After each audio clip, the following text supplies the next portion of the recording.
Hello and welcome everybody. Thank you so much for joining us for a new episode of A New Go of New Home Sales. I'm your host, Anya Chrysanthon, and joining me today is Alisa Poncher. Alisa is the president of Strategic Business Specialist. So welcome to the show, Alisa. It's very nice to have you on today. Thanks so much for having me. I'm excited to be here. Yay. So before we get into it, I would love to hear your story and, tell us how you got into home building, because I know you've been in home building for quite a while. And more importantly, tell us about your new venture and what is it that you do now? Yeah, it's so funny. Whenever somebody asks people in home building industry, how did they get into it? It's definitely not one of those things that any of us thought about doing as we were growing up, right? We kind of ended up here by accident for most of us, and I'm no different.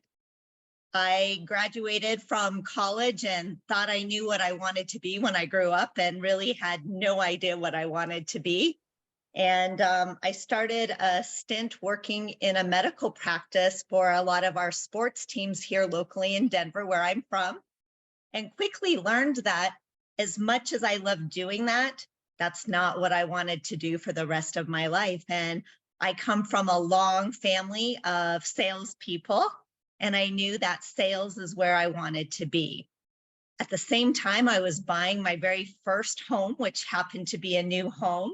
And I was going through that experience and really had an amazing experience. And it turned out I became friends with my salesperson, who ultimately, over the course of the next year, became a director of sales for her builder and got me to come over into the new home sales world. And that was way back 22 years ago. And over the years, I've done everything from on-site sales to online sales to community manager, regional manager, director of sales, VP of sales and marketing, national director of training and implementation, national director of online sales. And over all those years and all those different opportunities, I've had some really amazing mentors in my life who really helped me figure out where my passion was within this industry and really helped me figure out what I love doing and what I'm good at.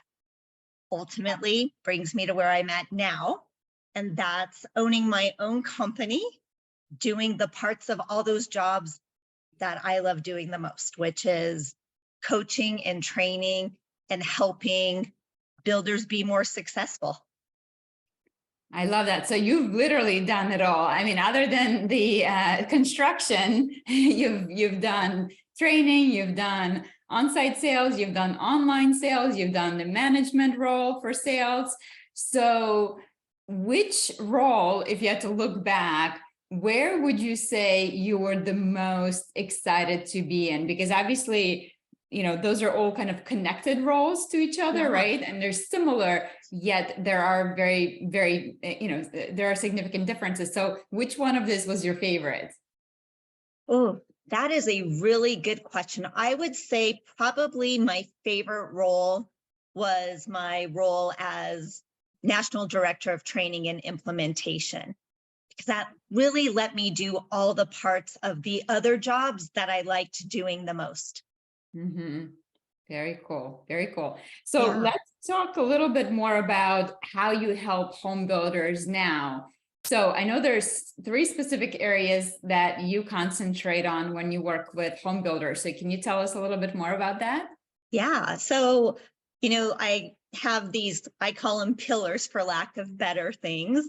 And really there's 3 major pillars and 2 sub pillars under one. And basically, I really like to focus on training online and on-site sales teams.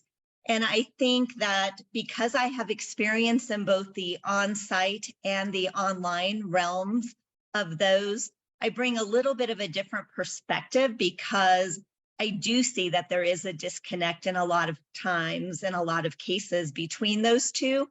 And I really get to train from the perspective of them being the same team with just a slightly different role, but how we work together to ultimately provide the best customer experience, right? So that kind of falls under pillar one.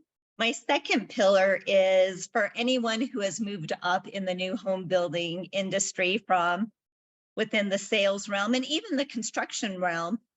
Most builders, as we promote from within, we don't do a lot of actual training to coach and mentor and train our people who are moving up into management roles. And so my other area or pillar is really about coaching and mentoring and training new sales leaders who really want to be the best that they can be. And then my final pillar is really exciting to me because there's a lot of other trainers out there in the online sales world and the on-site sales training world. And my final pillar is really something that there's not a lot of out there. And that's really the strategic business component. And that's really helping builders get communities to perform better that maybe aren't performing at their highest level. Yeah, that is, sometimes $1 million question, right? Like we've replicated everything we do in other communities. It's set up for success, but for whatever reason, sales are not happening. And from my days at Ryan Homes, I remember we used to have those community audits, and a whole bus, I'm telling you, a bus of sales managers, the division president, like everyone and their mother would roll in on this one bus into your community. Yeah. And they would spend the entire day with the sales rep going over certain things. And I remember as a sales rep, it was always terrifying because it's like, is it me? Am I the problem here? I mean, luckily, I think, in my limited time in sales, I was pretty good at selling. So in the end, it was always a big relief because it was always something off, whether it's pricing, whether it was the product that we offered, the type of incentive or what it was included. And so with my input, it was always good to see the tweaks, the changes that we made, and then see that ship go and kind of like, wow, okay, things are working. Because at the end of the day, for builders, selling homes is not personal, right? It is more of a commodity in that situation. So they definitely don't want it to just sit and not sell anything. And you do need to troubleshoot once in a while. So, and right now we definitely have a ball in our court where, there is such a limited inventory of homes for sale on the market for used homes. And so we definitely have a big opportunity to outsell and position ourselves, in a good spot against the used homes.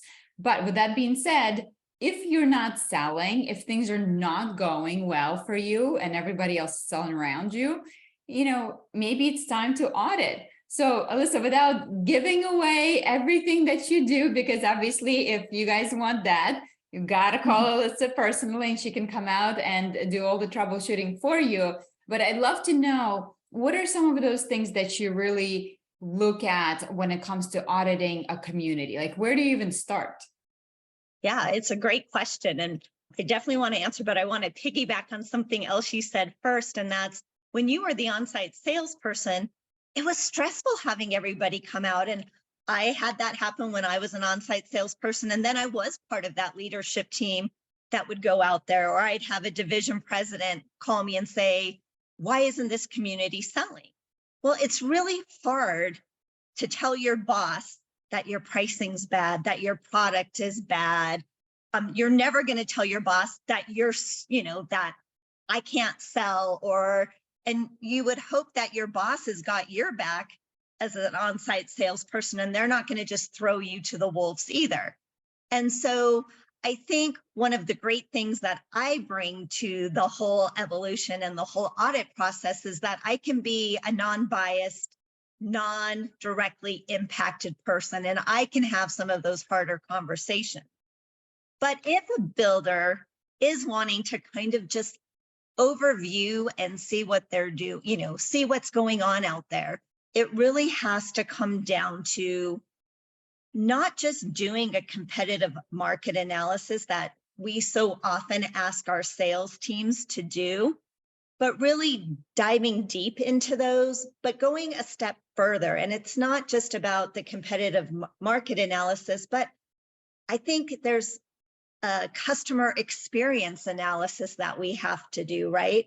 What is our customers' experience when they're out looking at homes? And are we wowing them better than our competition is? And I think that's a really big miss among builders right now. The last year and a half, it was really hard for builders. We weren't having to be on our best. We weren't having to be true salespeople. We were not doing a good job with the customer experience at all. Customers were really frustrated, right? And now we're trying, but I don't necessarily think we're still not doing a great job of it. And I think that's where the audit has to start, right? Is our website wowing the customer? Is our on-site, or our online team, then taking the next part and really wowing the customer? And when the customer is driving into our neighborhood and they're passing our competition, do we look better? And when they walk in the door, how do they feel? Are we making them feel like they're important, that we're truly happy to see them? And then, does our product shine? Is our product the best it can be? How does our pricing compare? All those things play in, right? But what we do with that information then is where the critical part happens. Such a good position. So it's interesting that the question you ask is like customer experience analysis. Like, that's such a great way to do it, because you are often looking at like, is something wrong with the product? Is something wrong with this? Is something wrong with that? But it does come down to, how is your customer experiencing this? And you're right, you really need to have non-biased person, because it can be hard for the salesperson to figure out like, oh, I sit in this model every single day. So sometimes it's certain things you just become, completely oblivious to. You don't even see. Maybe that even that like light bulb that's been out for months and nobody's replaced, or the trash that's out from the construction site, or some of those things that you just become accustomed to and you see it day in, day out, and then maybe it doesn't even jump out at you as like, hey, what does this actually look like for our customers? So let's talk about each one of those things, because there's a lot to dig into. So even with your website experience, we can talk about just the creative part of it. Is like, okay, what is your customer seeing? Like, hopefully you have a great website in place, right?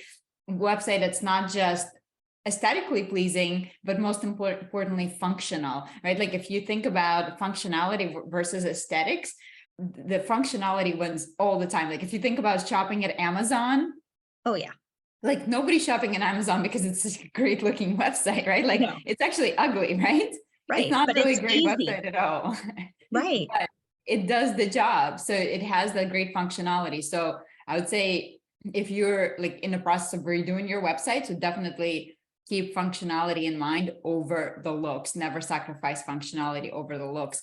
But it's also some of the things, we have a turnover from our staffing, and maybe your website sends the lead to the wrong person, or things like that. So like, how often do you actually go on your own website and submit the form and say, contact the builder, or, call now, or whatever the calls to action, like, double check what the call action says in the first place compared to 2020. What did it say versus now? Right. And where does this lead actually going? So make sure you're actually capturing all those things. So what else are you looking at on the website? I think making sure your available inventory is there, making sure you're showing pricing. We're not in the day and age anymore where builders could just get away with average prices or base prices. Customers are so smart now, and we know what is it, like 98% of our customers visit our websites first, right? And Oh, it's very absolutely. frustrating. We used to, as builders, have the mindset, we don't want to give all the information on our website because then they don't have to come visit us. But we have to remember that builders or buyers aren't going on our website to determine who they're going to visit. They're going on our websites to determine who they're not going to go and visit.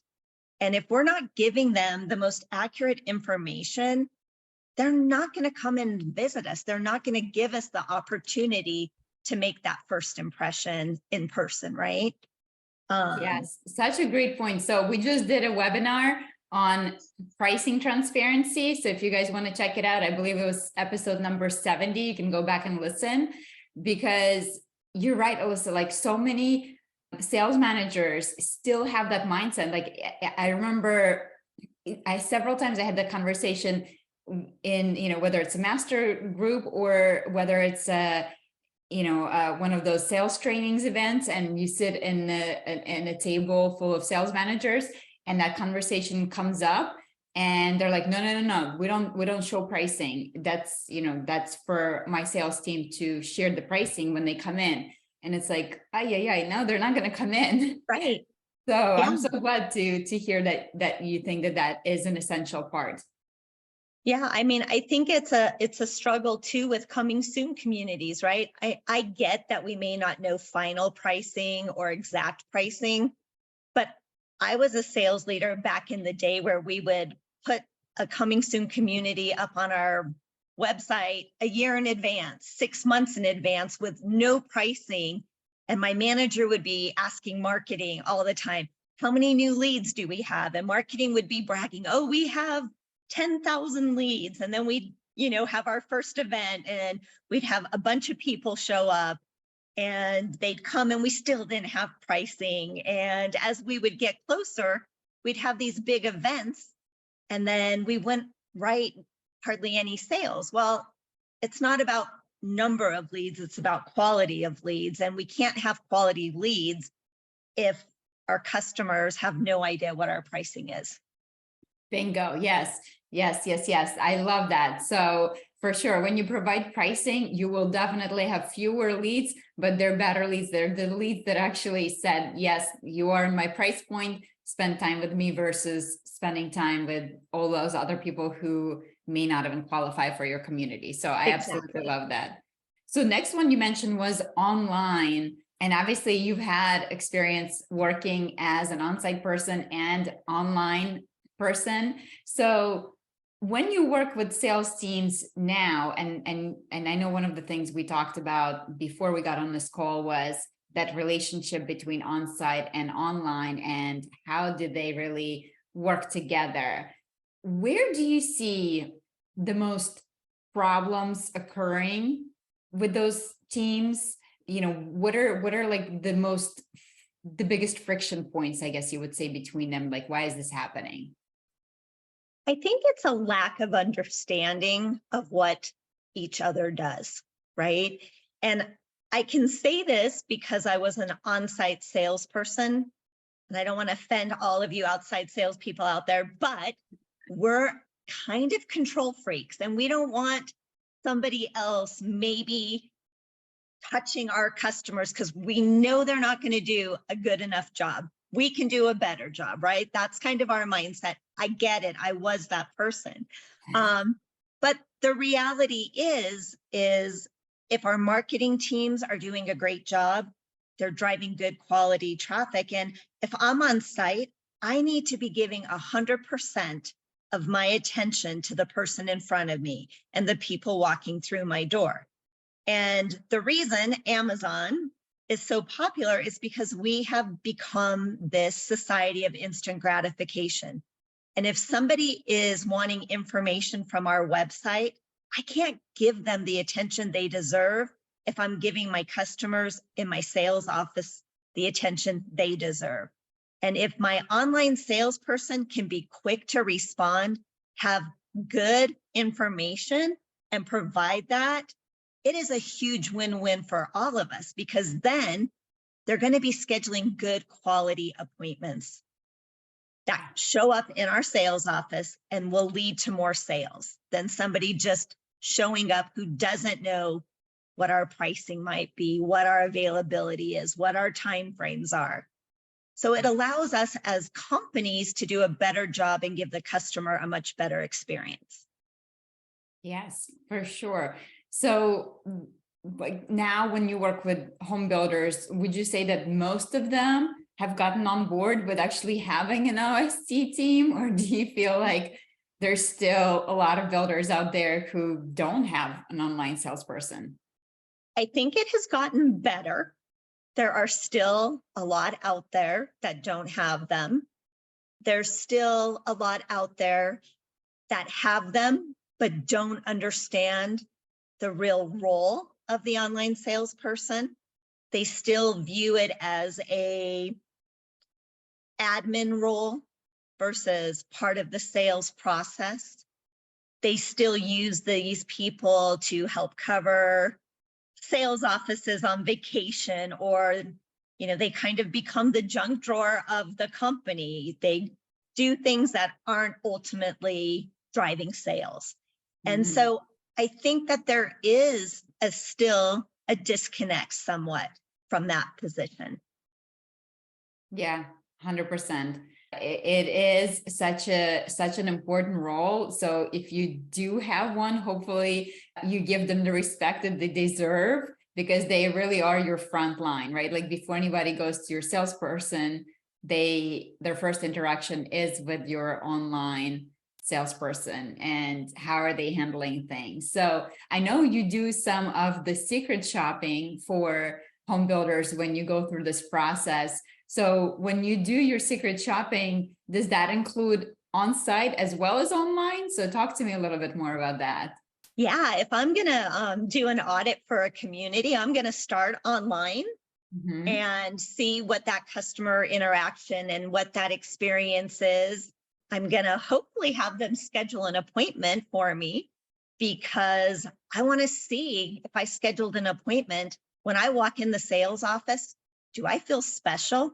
Because that's another big mess. We have customers who make appointments and they're treated the same as just someone walking in the street, you know, off the street. And someone who took the time to make an appointment deserves to be treated like they had an appointment, right? They shouldn't have to wait.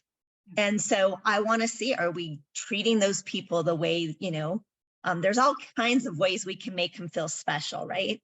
And then I want to see how our sales teams help our customers, take them through the process, see what their follow-up is. Do they demonstrate the home? Do they take me out and show me home sites? Do they follow up? Do they ask for the sale? Are they able to overcome objections, or actually not even overcome them, but can they handle them, right? Do they have a response if I ask or make a statement, oh, builder ABC down the street is offering me $20,000. What are you going to offer me? Does the salesperson know how to sell value over price? Do they know not to give the bottom line away? Or are they so desperate for a sale that they jump to the bottom of your incentive? Those kind of things, right? Yeah, it's such a good point that you don't give away everything right away, right? Especially if somebody mentions the competition, where oftentimes they will lie about the competition to begin with. So it's also very important to know what your competitors are doing, so that you can help better position your products. Yeah, 100%. So when it comes to on-site salespeople, do you feel like most of them ask for the sale? I think, again, going back to like the last 2 years, which were like completely crazy town, like you said in the beginning, I think we've picked up a lot of really bad habits and turn into almost like order takers instead of salespeople. So do you find that most of salespeople still ask for the sale? I don't know that I would say most. I mean, obviously there's fantastic, amazingly great salespeople out there, right? But there's also some who have never worked in a more difficult market. It's always interesting as I'm going out doing training with builders. That's always one of my first questions is, how long has the group been in sales? And it's probably 75% of the sales team are new since 2008, 2009, right? So many of our sales teams have been selling in pretty desirable environments and haven't had to really dive down and haven't had a lot of amazing training to understand and be able to do that. I think that most salespeople will ask for the sale, but if they don't get a yes that first time, that's where the discomfort happens. Yes, and we all know that sometimes it takes a few more times before that. So follow-up is another big opportunity for you to shine, right? Like, what kind of follow-up are you providing? Are you just calling them, or are you even calling? Because there's so many salespeople that just don't follow up, right? Whether they're just like so busy and they don't follow up at all, or they have maybe some kind of automated follow-up system set up where it's like so basic and generic that it's like obvious that it's not relevant to me, like that it's not personal to me, that it's just goes out to everybody and their mother, that it's you don't feel special as a customer. So have you seen anything that's stood out to you during the follow-up process that you're like, wow, like this is really unique that this person is doing, or like, wow, I've never seen anybody else do this? Because I think it is an opportunity for salespeople to improve in that area for follow-up. And again, I'm a big proponent of like, you got to make it meaningful to the customer. You got to make it relevant to them, right? If you follow up with something that's like, or like, I'm just following up to see if you're still interested, like that's not a great follow-up. No. So can you recommend, or have you come across anything that's really stood out to you in that area? First and foremost, I would just say follow up, right? Because it's amazing. I go and I shop builders all the time just for fun. And first and foremost, I will tell you, very few actually even ask for my contact information. So there's no way for them to follow up with me. But secondly, those that do, I don't get much follow-up from. Maybe a thank you email for coming out and visiting. And then I tend to just get company marketing emails.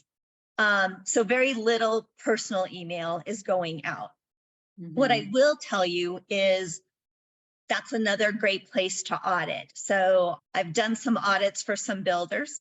And over the course of 45 days, the same builder in different cities or states send out very different things.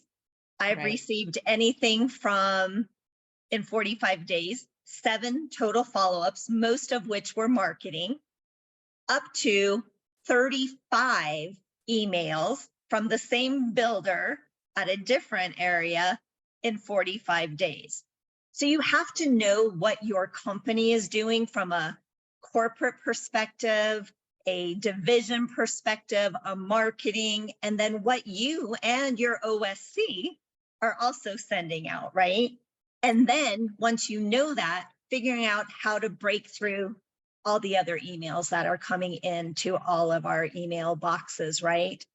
And I think first and foremost, identifying how your buyer wants to be communicated with. So if it's email, phone, or text, that's how we want to follow up with them. So we need to ask. But secondly, it's personalization. And I am such a huge believer in video. Video is where you differentiate yourself. And it is such a huge opportunity, especially if it's a personalized video. Yes, 100% agree with you. It is definitely a big one that most people don't want to do because they just don't feel comfortable being on camera, but it's definitely going to earn you extra points with customers, and they're much more likely to open that video or the email if it has video in it. So definitely a big opportunity there. Subject lines, that's another one. If you're going to send emails, don't just put checking in or still in the market. Like, think outside the box, get creative, be fun, make a difference.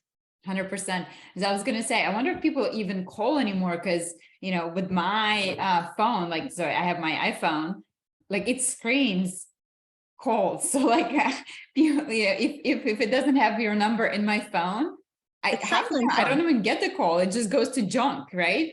Yep. So do you still find that phone calls are effective? Like, what's working these days? Ooh, so that's a really controversial question that not everybody agrees with me. I agree with you. People don't answer their phone unless they're expecting a call from you or they know who's calling. Just like you said, my iPhone screens all my calls, and if it's not someone who's personally a contact, it silences the call. I don't even see it. I think texting is a way to get a much quicker response, and maybe it's, hey, Anya, it's Alisa with Strategic Business Specialist. When's a good time to chat?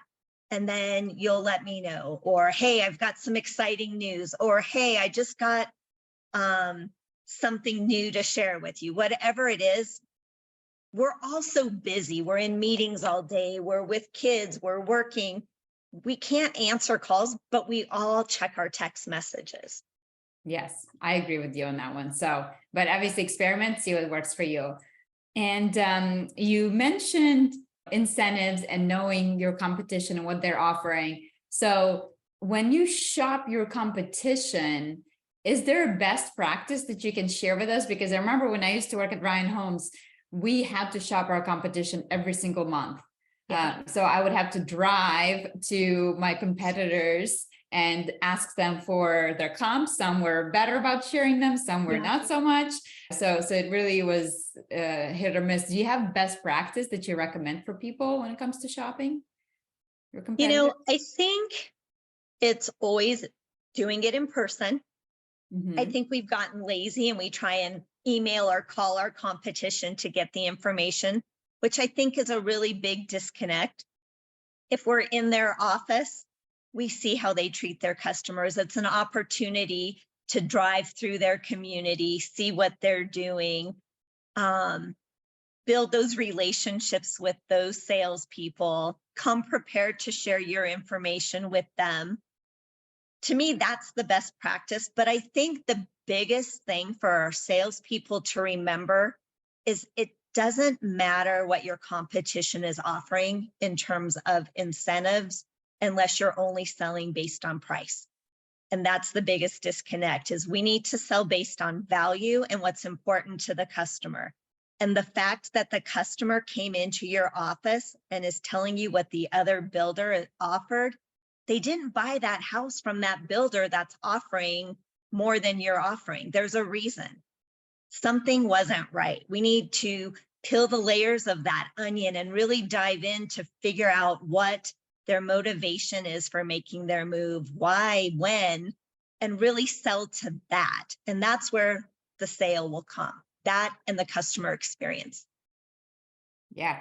Always go back to that why, right? And don't lead with how many bedrooms. Right. Go back to the why. Exactly. Yeah, that's where you're going to find the most interesting stuff for sure. All right. So as we're wrapping stuff up for auditing your community, unsellable community, are there any other ones, kind of like red flags that you see, or any final thoughts that you'd have when it comes to auditing underperforming communities? Well, my first and foremost is do an audit, whether you do it yourself or you bring someone like me in to do it for you. Don't skimp on that. It's so impactful and it gives you so much insight. But don't just audit your own community, audit your competition and the communities that are selling around you. That's where the magic happens, is being able to really do apple to apple comparisons and see where you're thriving versus where they're thriving. Where are opportunities that you can excel and shine? Because that's the differentiator for your customers. All of us build similar products. All of us can price similarly. How do we make ourselves stand out? And it always comes down to the customer experience and what we're doing for our customer. So know what that is so you can win. Love that. All right. Well, on that note, I would love for you to tell our builders where they can find you, whether it's online, where you hang out, or your website so they can connect with you? Yeah, so you can look for me either personally on Instagram or LinkedIn, Alisa Poncher, or you can visit my website at strategicbusinessspecialist.com.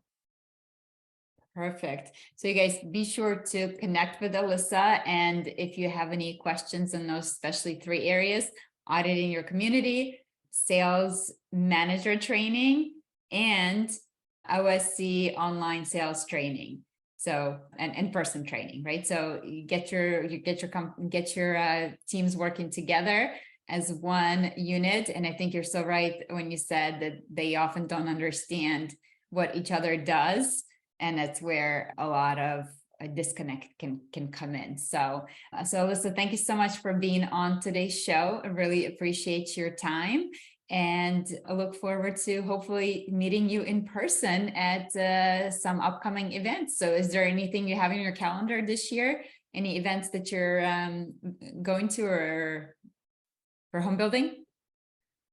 I am working through my second half of the year calendar now, so I'm looking to add a couple of things, and then obviously I'll be at IBS early next year as well. But Anna, I just wanted to thank you for having me. It has been a pleasure talking with you, and I look forward to meeting you too. Thank you. The same. And I will talk to you very soon. Sounds good. Bye. Mhm.